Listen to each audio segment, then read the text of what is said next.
noite, irmãos. Que a paz e a graça estejam com todos vocês. Abra comigo sem demora o santo livro, no Evangelho de Mateus, capítulo 10.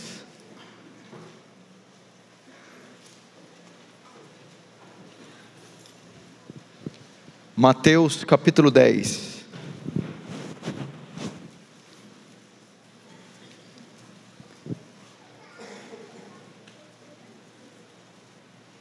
Versículo de número 28.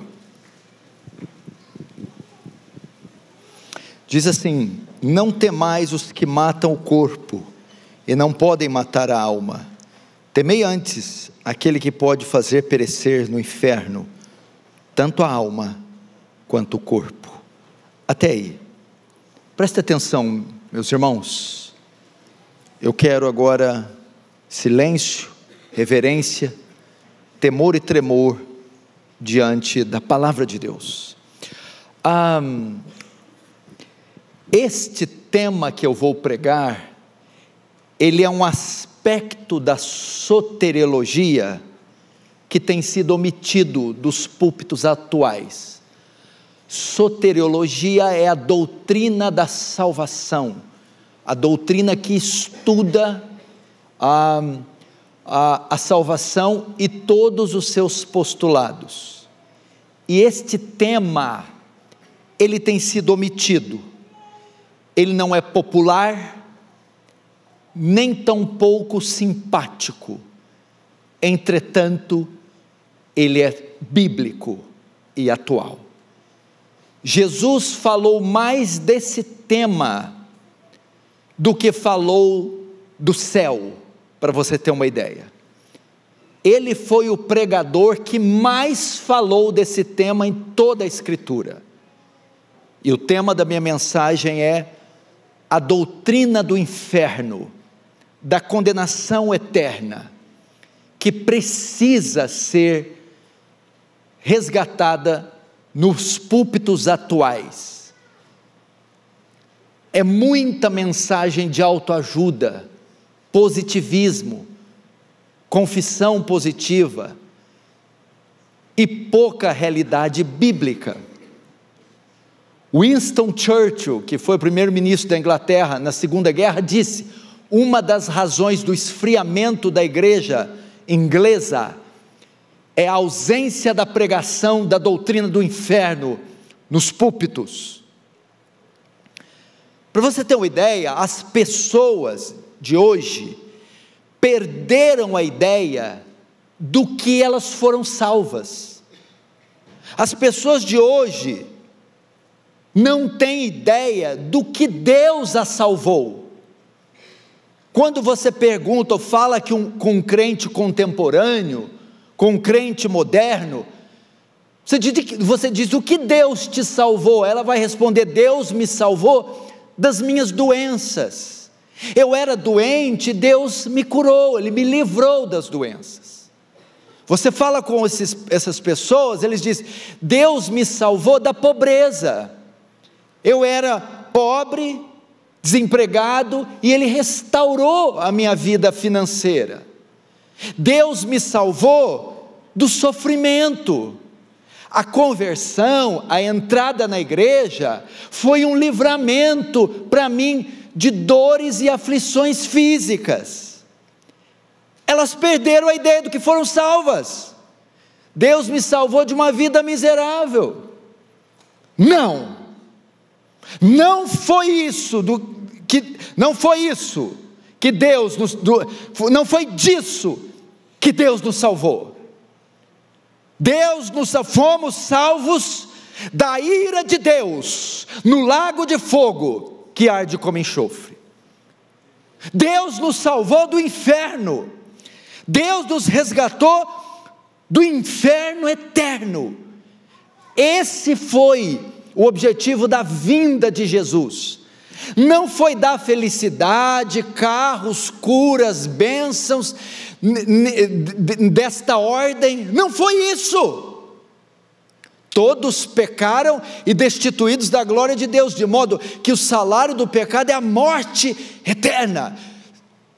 porque o dia que comerdes do fruto da árvore do conhecimento do bem e do mal, morrereis eternamente. Então foi disso que ele nos salvou, e precisamos resgatar essa ideia. Existem outros que não acreditam mais na realidade do inferno. Existe um grupo que não acredita na existência de um lugar de sofrimento eterno chamado diabo. Existem outros que até acreditam no inferno, mas não acreditam na duração do inferno. Como é que pode um lugar de sofrimento que nunca tem fim, de lugar eterno? Pode até ser que tenha algo de punição, mas não é justo que seja eterno. E tem outros que não aceitam qualquer ideia acerca de um lugar como inferno. Ao longo da história da igreja, surgiram algumas ideias equivocadas a respeito da doutrina do inferno, e que ainda estão presentes hoje. Vou repetir: ao longo da história da igreja, surgiram ideias equivocadas a respeito da doutrina do inferno, que influenciaram a maneira com que muitos cristãos veem o inferno hoje. E eu vou citar pelo menos 3 visões equivocadas: a dos agnósticos, o agnosticismo, o aniquilacionismo e o universalismo. Eles criaram ideias equivocadas do inferno.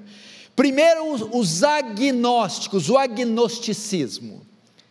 O que quer dizer agnósticos? Vem da palavra grega gnosis, conhecimento, que vem do verbo grego gnosko, conhecer. O agnosis, o a é a partícula negativa, sem, não, sem conhecimento.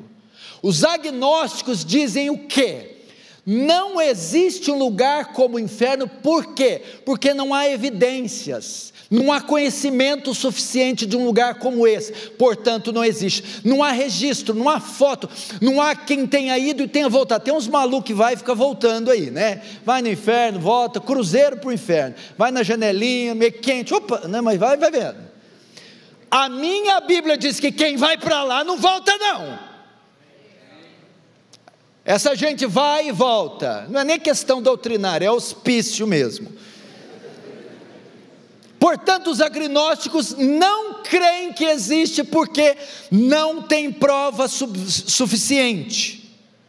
Segundo grupo, então está cheio de agnóstico hoje também, no nosso meio, que não crê na ideia de um lugar como esse. O segundo grupo, os aniquilacionistas, quer dizer aniquilacionismo, vem de uma palavra latina nihil, que quer dizer nada. Aniquilar, é o alfa de negação. Nihil significa reduzir a nada. Os aniquilacionistas ensinam o quê? Que os bons, os justos morrerão e irão para o céu. Os maus e incrédulos não serão punidos no lugar eterno, serão aniquilados, destruídos, serão excluídos da memória. Então os aniquilacionistas não creem em um lugar de sofrimento eterno, creem que os maus serão pulverizados, aniquilados. Existem aniquilacionistas hoje? Sim. As testemunhas de Jeová, os adventistas são aniquilacionistas, não creem na existência do inferno. E por fim, é o que está na moda hoje, os universalistas. O que é universalista? 2 palavras, kata e holos, junto, todos. O que os universalistas ensinam? Que no final dos tempos, Deus vai salvar todo mundo, justos e injustos, crentes e descrentes. Há uma linha de universalistas que ensina que na restauração de todas as coisas, Deus vai salvar até o diabo e os demônios. no final todo mundo vai ser salvo, e está na moda hoje. Por quê? Porque para eles a ideia de um lugar de sofrimento eterno não se harmoniza com o Deus que eles criaram na sua mente, que é só amor. Como pode então um Deus amoroso condenar eternamente pessoas criadas à sua imagem e semelhança? Ele jamais fará isso. Então no final vai abrir as catacumbas do inferno e vai soltar todo mundo, até Satanás vai cantar hino da harpa. Agora tem uma quarta visão, é a visão bíblica. O que a Bíblia diz sobre isso? Existe sim um lugar de sofrimento consciente da alma e eterno, chamado inferno. Existe um lugar de sofrimento consciente da alma e eterno, chamado inferno. E nós precisamos resgatar essa doutrina. Sabe por que não há temor entre o povo de Deus e há um pecar desenfreado entre o povo de Deus? Por causa da ausência dessa doutrina. É muito simples, é só levarmos para o nosso campo social. Por que há um aumento da criminalidade num país como o nosso? Por causa da impunidade, não há punição, não há menção da punição, então as pessoas não têm temor de cometer infrações. A mesma coisa, esses pecados são cometidos aos borbotões, porque não há temor da condenação, não há temor de um lugar desse. Segundo, porque a igreja tem uma morosidade para evangelizar. Só mais um pouquinho de retorno para mim, se tiver alguém na mesa. Por quê? Porque as pessoas vão evangelizar pessoas pensando em quê? A minha mãe está mal, quero ganhar ela para Cristo para ela ficar bem. Meu pai é muito ranzinza, quero ganhar ele para Cristo para ele sorrir um pouco. Essas pessoas estão doentes, quero ganhá-las para Cristo para elas terem saúde. Nossa, aquele casamento está destruído. Essa é a motivação que faz evangelizar. Então, é uma motivação pequena. Quem vai ter motivação de sair daqui em uma favela, em uma periferia ou em um hospital, evangelizar alguém para ter felicidade? Agora, outra motivação é saber, a minha mãe ímpia, meu pai, o meu condomínio estão em fase terminal, estão doentes com a enfermidade do pecado, e a qualquer hora podem cair num abismo eterno, e de lá nunca mais saírem. Então eu tenho que correr e pregar as boas novas, antes que seja tarde, e eu nunca mais os veja, e eles estejam perecendo para sempre, no lago de fogo. É outra motivação. Quer ver? Quem tem pelo menos um familiar, parente incrédulo, diz amém. Amém.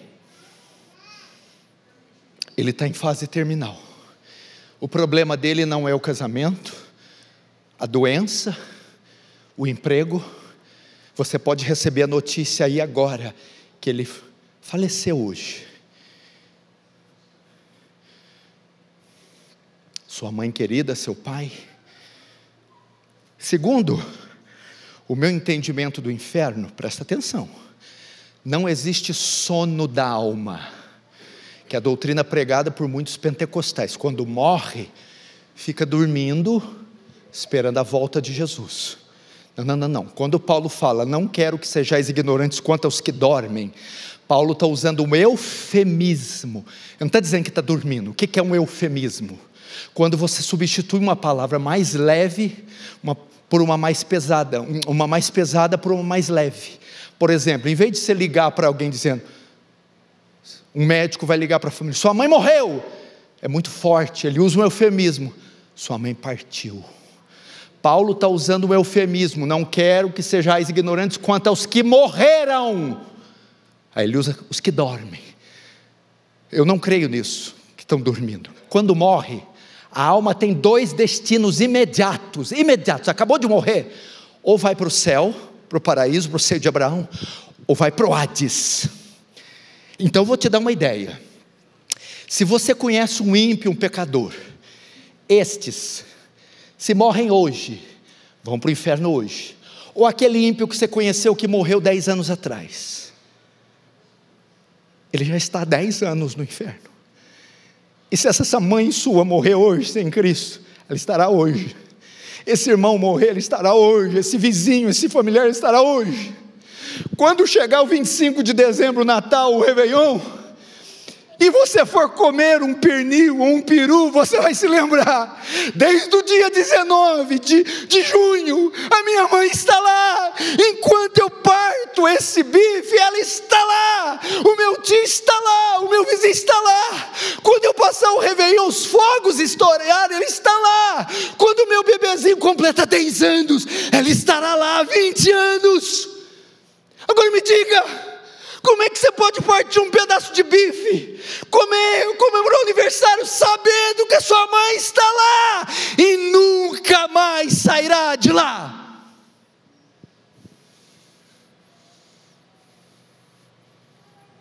Como?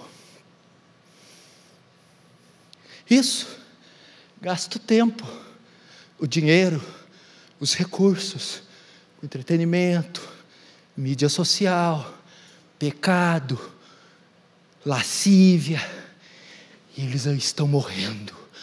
Quantos já não entraram lá hoje? Quantos não vão entrar lá? Da Cracolândia, da Zona Leste, Zona Sul. Quantos serão atropelados hoje? Terão infarto fulminante hoje? Serão assassinados hoje? Tomarão bala perdida e morrerão sem Cristo, e não há como tirá-los de lá nunca mais, não há mais. Richard Baxter, aquele grande puritano, dizia: quando você for a um velório e ver aquele corpo inerte, você vai dizer: o corpo jaz aqui, mas e a alma? Onde ela está? O que eu fiz por esta alma, para que ela não fosse condenada?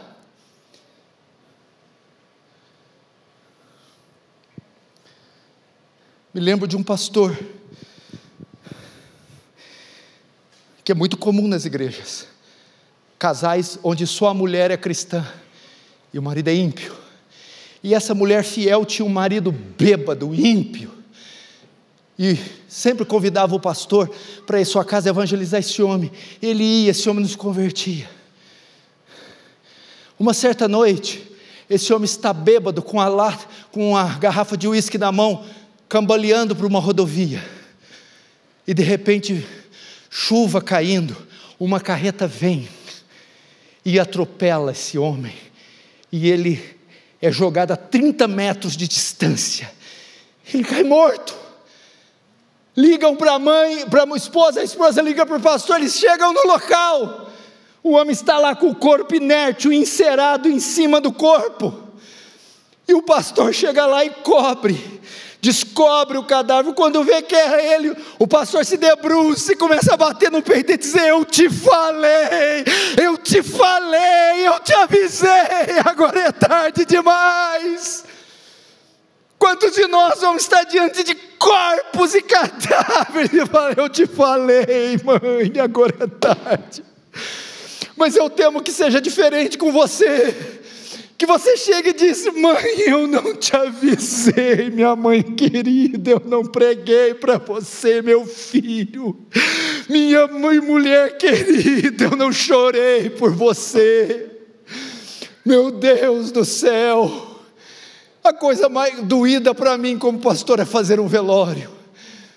Se eu chegar diante de um filho meu, alguém que eu tive contato, e dizer: meu Deus, eu não preguei para ele o suficiente, não chorei para ele o suficiente, não gemi, não jejuei, agora está aqui, morto entre as drogas, o álcool, o sexo. Nós estamos brincando de igreja de faz de conta. Nosso cristianismo é o cristianismo da Legoland, é um ativismo, são apresentações.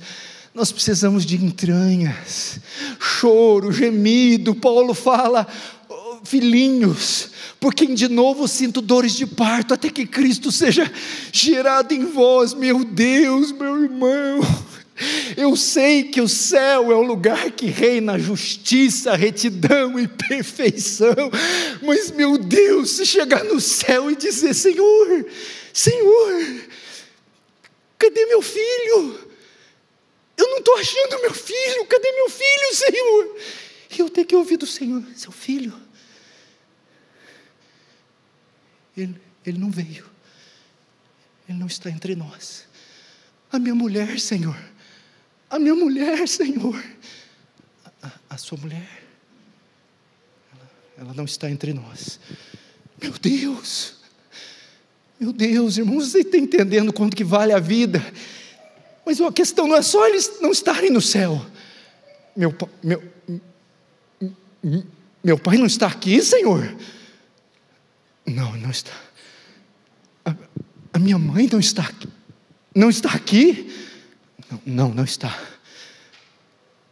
Mas aonde ela está? O problema não é só a ausência. Onde eles estão? No lago que arde como enxofre. O que é o inferno? Não dá para descrever o inferno. Quando fala lago, enxofre, fogo, enxofre é o componente químico do ácido, que dá a ideia do quê? Dor, ácido quando tem contato com a pele. Fogo, queimadura, vermes que não morrem, escuridão, labaredas. São figuras para ilustrar lugar de sofrimento inimaginável, inextinguível, lugar do despejar completo e total da ira de Deus. O inferno.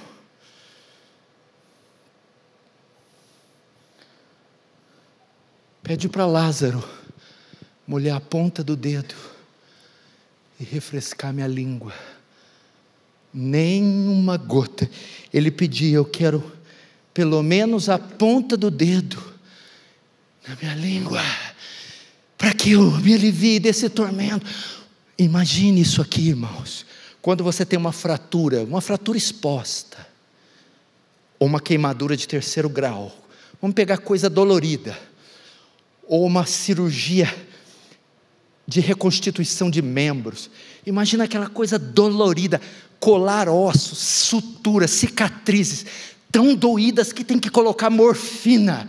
Você passa noites, às vezes tem pessoas noites, 10, 11, 15 noites sem dormir de tanta dor, mas a sua alma está condicionada a esperar o alívio, porque vem medicamento e vai tratamento, vai cicatrizando, mas finalmente a dor sai.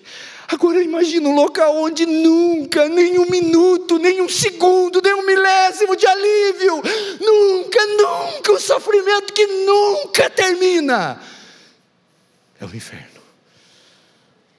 Nem um segundo de alívio, um lugar que o osso nunca vai colar, a ferida nunca vai cicatrizar, nunca vai haver a cura daquela doença. É o que Lázaro passou em Lucas 19. É para lá que eles estarão. A Bíblia diz local de tormentos, no plural. Tormentos, no plural. Não é só um tormento, uma bateria de suplício, de sofrimento. Para você ter uma ideia, como que Apocalipse descreve o inferno? Presta atenção. Os tais beberão do vinho, do lagar, do furor, da ira do Deus Todo-Poderoso. O inferno, o que é um lagar? Lagar é um compartimento da onde se extrai as uvas, se extrai o vinho ou suco de uva. O viticultor recolhe as uvas, coloca nesse caixote e salta em cima e começa a pisar. Embaixo tem uns dutos, uns canos que colhem o vinho, extrai e recebem em recipientes. Este lagar é o inferno. As uvas são as vidas, as almas do incrédulo, e os pés que pisam são os pés de bronze do cordeiro, e é o suco que sai o sangue. Então o inferno é o despesar, é o pisar dos pés de bronze da ira do cordeiro sobre os ímpios. É lá que eles estarão. O texto ainda diz que está posto um abismo de lá, onde Lázaro está, e do rico, onde ele está, do céu e do inferno. De modo que de lá ninguém pode passar para cá, e de lá ninguém pode ir para lá. Significa que as pessoas procurarão uma saída no inferno, e não há saída. Procurarão uma porta para escapar, e não há portas. Um túnel para se esconder, não há túneis. Um muro, não há muros. Elas gritarão: mãe! Não há mãe ali. Não há ninguém ali para te socorrer. Que mais que é o inferno? A Bíblia diz assim: lembra-te que recebeu teus bens em vida. Opa, lembra-te. Lembra-te. Espera aí, não é o que eu estou pensando. A memória será preservada no inferno. É um estado de sofrimento consciente. É uma das piores, dos piores formas de juízo. A memória. Pessoas lembrarão deste culto que estão me assistindo e ainda sairão daqui para pecar. Você se lembrar das vezes que viu sua mãe de joelhos por você e rejeitou, das vezes que pregaram para você e você rejeitou, das oportunidades que você recebeu, estarão lá na sua memória. E a última característica pior: a duração. Quanto tempo, pastor? De tudo isso que o senhor falou, pelos séculos dos séculos, toda uma eternidade, sem fim. Uma vez um pastor ilustrou mais ou menos o que seria eternidade. Imagine a maior montanha do mundo, o K2 ou Everest. De 1000 em 1000 anos um beija-flor vai até ela e dá 3 bicadinhas. Passa mais 1000 anos e ele tem que bicar até consumir a montanha. Quando terminar, coloca outra. Isso é eternidade. Pelos séculos dos séculos, sem fim, para todo sempre. Você já imaginou isso? Pastor, por que é para sempre? Não seria justo? Eu pequei 70 anos, me pune 70 anos. Por que a punição tem que ser eterna? A maioria dos estudiosos, sobretudo os puritanos, dizem: a punição tem que ser eterna, porque a ofensa é a um Deus eterno. O pecado é o pecado contra um Deus eterno. A infração é contra um Deus eterno. Então a punição tem que ser eterna.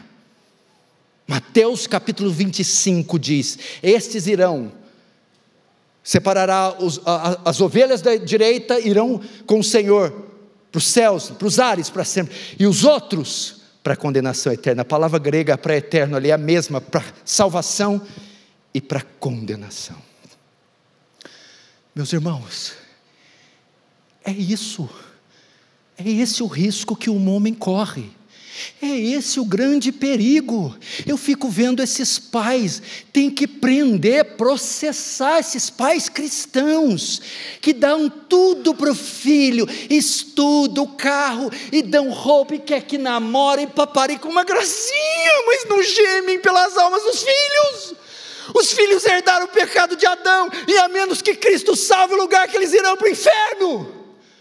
Pai, que você não consiga dar roupa, estudo, que você não consiga dar nada disso, mas que você dê a salvação a eles, que é tudo que eles precisam.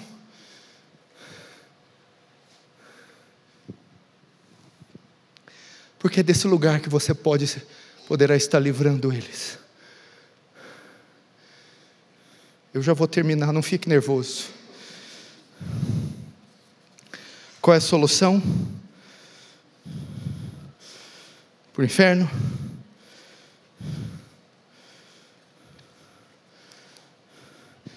Romanos 10, 13 e 15. Porque todo aquele que invocar o nome do Senhor será salvo. Como, pois, invocarão aquele que não creram? E como crerão naquele de quem não ouviram? E como virão, senão a quem pregue? E como pregarão, se não forem enviados? Romanos 1,16, porque não me envergonho do Evangelho, pois é o poder de Deus para a salvação de todo aquele que crê, primeiro judeu e também do grego. Marcos 1,15, e Jesus disse: o tempo está cumprido, o reino está próximo, arrependei-vos e credes no Evangelho. A única solução é o poderoso Evangelho de Cristo.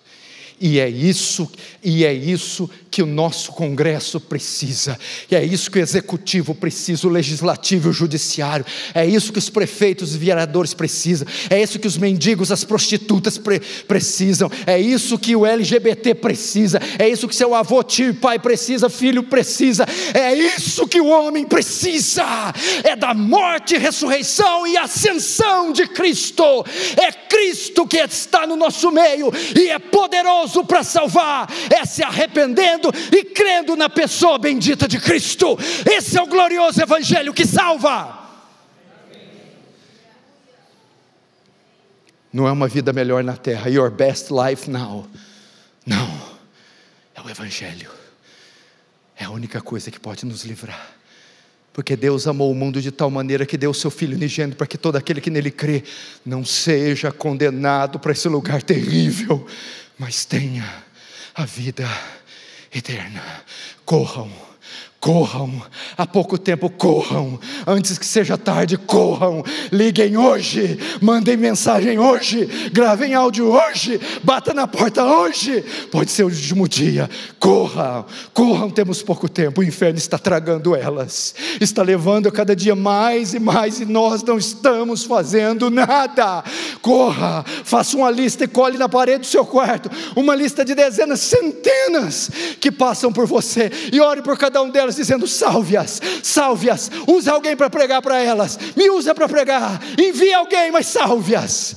Use recursos, use e-mail, use vídeo, use áudio, use carta, fax, mas corra, leve para elas a vacina, o Evangelho de Cristo.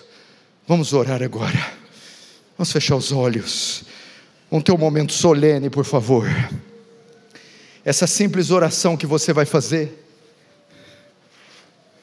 enquanto os instrumentos aqui já começam a tocar, por favor, esqueça o relógio agora, o horário,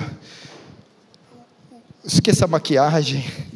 É tua mãe, poxa, é tua mãezinha querida, poxa, é tua filha, poxa, é teu filho querido, é tua avó, poxa, derrama lágrimas por ele. Fala: eu não quero ver minha mãe no inferno. Senhor, tem misericórdia do meu pai, do meu marido, dos meus filhos. Tem misericórdia da Ásia, Oceania, Europa, América, África. Ore, meu irmão. Se tem um dia para derramar lágrimas, esse dia é hoje, esse dia é agora. Esqueça um pouco das formalidades. Ore. Nossos olhos estão muito secos.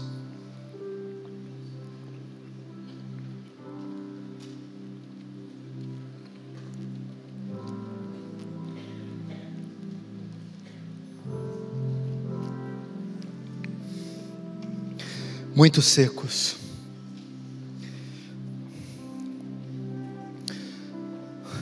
Essa pessoa que você ama vale sua lágrima. Tenho absoluta certeza que se você pudesse, você trocaria de lugar com ela. Você diria: ela não, por favor, ele não,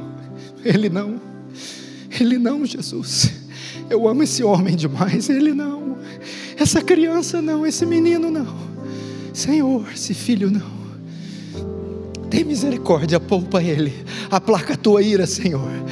Não deixe que morra antes que conheça a Ti, antes que seja por Ti perdoado, antes que seja salvo. Ore, meu irmão, ore por essa pessoa. Seguramente o Espírito de Deus está te conduzindo a alguém. Ore com todo o seu ser. Ore. Tem misericórdia, Senhor. Tem misericórdia, filho de Davi. Tem misericórdia. Salva, Senhor. Tira tudo de nós, mas não condena, Senhor, não nos condena, tira dinheiro, tira fama, tira saúde, tira casa, tira coisas, mas não nos condena, Senhor. Não condena nossos entes queridos, Senhor. Eu sei que merecemos, nosso castigo é justo, mas tem misericórdia. O Senhor teve de Abraão, Moisés, Paulo, João. Tem de mim, tem da minha mãe, tem de nós. Por favor, Jesus, por favor, Jesus. Hoje é noite de salvação. O inferno é muito cruel, é muito selvagem, é muito duro, é um sofrimento inimaginável. Oh Senhor, se compadece dessas almas, Senhor, se compadece, Senhor, se compadece,